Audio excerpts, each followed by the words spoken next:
नमस्कार। आज हम भारतीय संविधान की प्रस्तावना के बारे में चर्चा करेंगे। प्रस्तावना का विचार जो है वो कहाँ से लिया गया है? प्रस्तावना का विचार संयुक्त राज्य अमेरिका से लिया गया है। प्रस्तावना का अर्थ क्या है?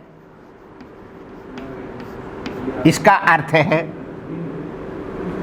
पूर्व में किया गया कथन। पूर्व में किया गया कथन। पूर्व में किया गया कथन होने के कारण प्रस्तावना को प्राकथन भी कहा जाता है। प्रस्तावना को प्राकथन भी कहा जाता है। संविधान की प्रस्तावना को उद्देशिका भी कहा जाता है। क्या कहा जाता है? उद्देशिका। इसका कारण है, यह किस पर आधारित है? उद्देश्य प्रस्ताव पर आधारित है। उद्देश्य प्रस्ताव 13 दिसंबर 1946 को जवाहरलाल नेहरू ने संविधान सभा के समक्ष रखे थे और संविधान सभा ने 22 जनवरी 1947 को इसे सर्वसम्मति से पारित कर दिया। सर्वसम्मति से पारित कर दिया। इसके पश्चात हम देखते हैं, ये जो उद्देश्य प्रस्ताव थे, इनका आधार Motilal Nehru report. Motilal Nehru report. Motilal Nehru report 1928 में प्रकाशित हुई। मोतीलाल नेहरू रिपोर्ट 1928 में प्रकाशित हुई। भारतीय संविधान की प्रस्तावना को संविधान का दर्शन माना जाता है। दर्शन का तात्पर्य है कि संविधान की मूलभूत बातें जो है, या ये यूँ कहें कि भारतीय संविधान का सार है भारतीय संविधान की प्रस्तावना। पंडित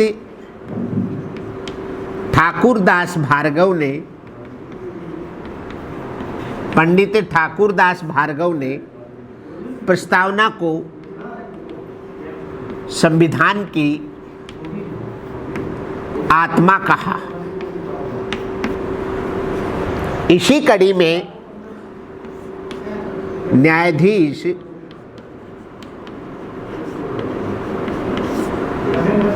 हिदायतुल्लाह ने भी प्रस्तावना को संविधान की आत्मा कहा। इसके अलावा के.एम. मुंशी, जो कि संविधान सभा के सेक्रेटरी थे और राजस्थान की उदयपुर रियासत के प्रतिनिधि थे, ने संविधान की प्रस्तावना को संविधान की राजनीतिक जन्म कुंडली कहा है।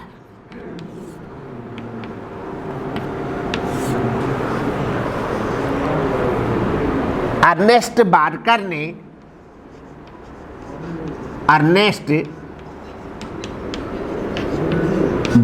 ने प्रस्तावना को संविधान का कुंजी नोट कहा। संविधान का कुंजी नोट कहा।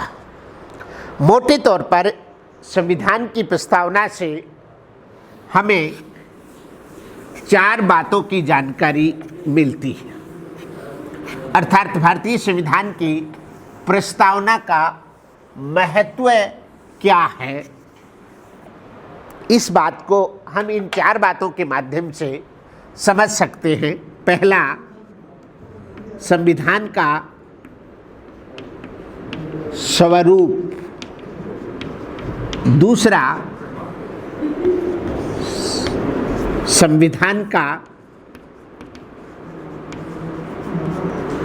उद्देश्य। और तीसरा,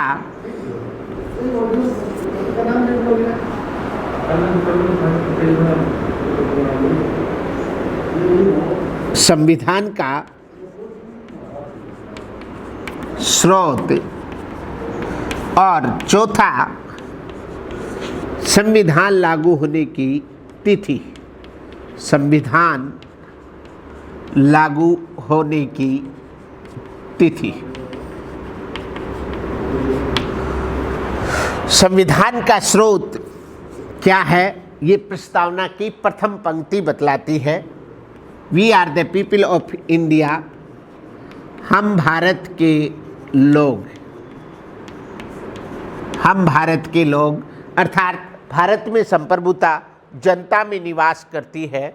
इसका तात्पर्य यह है, प्रस्तावना में हम लोग शब्द जो है वो यूएन चार्टर से लिए गए हैं। किससे लिए गए हैं?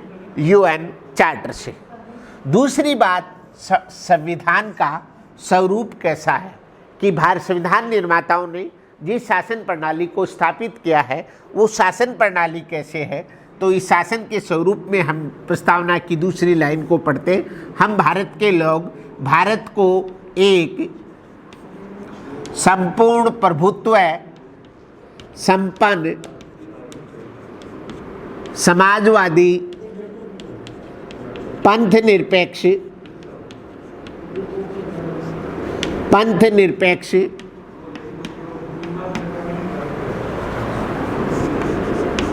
लोकतांत्रिक गणराज्य बनाने के लिए। देखिए, इसको समझिए। संपूर्ण प्रभुत्व संपन्न का मतलब है भारत आंतरिक और बाह्य मामलों में निर्णय लेने में स्वतंत्र। समाजवाद और पंथ निरपेक्ष शब्द प्रस्तावना में 42वें संविधान संशोधन 1976 के द्वारा 42वें संविधान संशोधन 1976 के द्वारा जोड़े गए। समाजवाद में अगर हम बात करें तो यह मिश्रित अर्थव्यवस्था की बात करता है। सॉरी। पंथ निरपेक्षता से आशय है कि भारत का अपना कोई धर्म नहीं होगा, किंतु वह सभी धर्मों को समान रूप से संरक्षण प्रदान करेगा। लोकतंत्र शासन प्रणाली है वह देश या वह शासन प्रणाली जिसमें जनता द्वारा निर्वाचित सरकार हो। गणराज्य जिस देश का राष्ट्राध्यक्ष वंशानुगत न होकर के जनता द्वारा निर्वाचित हो उसे गणराज्य कहा जाता है। भारतीय संविधान का उद्देश्य क्या है? मोटे तौर पर 4 उद्देश्य, जिनका क्रम क्या है? न्याय, स्वतंत्रता, समानता और बंधुता की स्थापना करना है। भारतीय संविधान की प्रस्तावना में 3 प्रकार के न्याय का उल्लेख मिलता है। नंबर 1 सामाजिक, नंबर 2 आर्थिक, नंबर 3 राजनीतिक। संविधान की प्रस्तावना में 5 प्रकार की स्वतंत्रता का उल्लेख है। विचार, अभिव्यक्ति,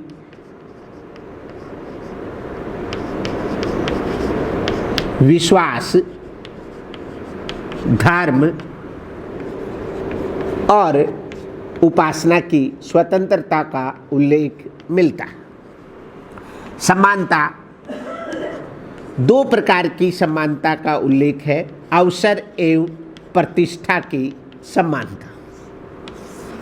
प्रत्येक व्यक्ति को उसके व्यक्तित्व के विकास के लिए समान अवसर उपलब्ध हो और प्रत्येक व्यक्ति को पद के आधार पर न मान करके मनुष्य होने के नाते समानता का अधिकार प्रदान करना। बंधुता, राष्ट्र की एकता और अखंडता सुनिश्चित करने के लिए सभी देशवासियों में बंधुत्व की भावना का होना आवश्यक है।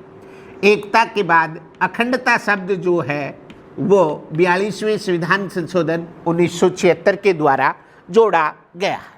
अंतिम बात जो प्रस्तावना में उल्लेखित है वो है संविधान लागू होने की तिथि।